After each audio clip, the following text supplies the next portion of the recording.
వార్తని వార్తగానే చెప్పుకోవాలి, విశ్లేషణగానే చేయాలి. అయోధ్యకి సంబంధించినటువంటి అంశం మీద నారీమన్ గారి స్టేట్మెంట్ ఏదైతే ఉందో దాన్ని వార్తని వార్తగానే చెప్పాను నేను. ఇక విశ్లేషణ పరంగా చూసినప్పుడు ఎస్, అందులో ప్రార్థనా స్థలాలకి సంబంధించినటువంటి కేసులు ఇన్నొస్తున్నాయి. ఇది సమాజ భద్రతకి ప్రమాదం, ఓ పెద్ద మనిషిగా బాధ వ్యక్తం చేశారు. అలాగే అది సెక్యులరిజానికి గొడ్డలు పెట్టు అని చెప్పుకొచ్చారు. అంటే సెక్యులరిజం అంటే ఏంటి సారు?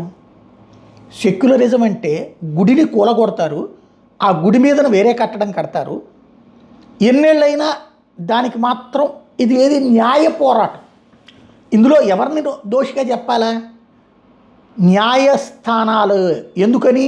ఎన్ని సంవత్సరాలు అది?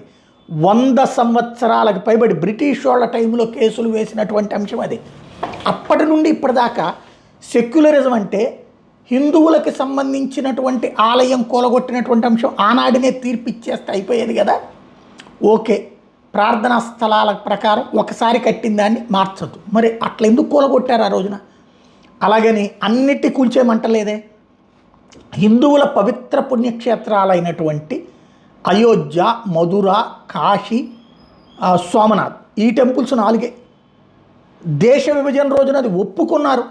సోమనాథ్ ఆలయం పునర్నిర్మాణం జరిగింది, కానీ అయోధ్య, మధుర, కాశీలని జరగనీయకుండా అడ్డుకున్నారు.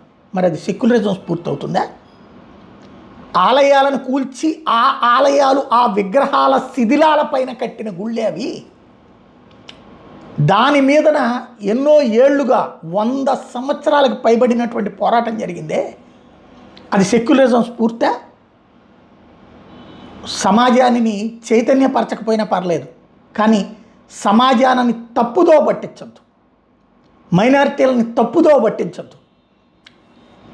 ఇలాంటి మేధావులకి తెలియదా ఇలాంటి ఒప్పందం కుదిరిందని? ఆ రోజున ముస్లింల కోసం ఒక దేశమే పుట్టిందే, భారతదేశం ముక్కలయ్యిందే, ఆ రోజున కుదిరిన ఒప్పందం కదా అది.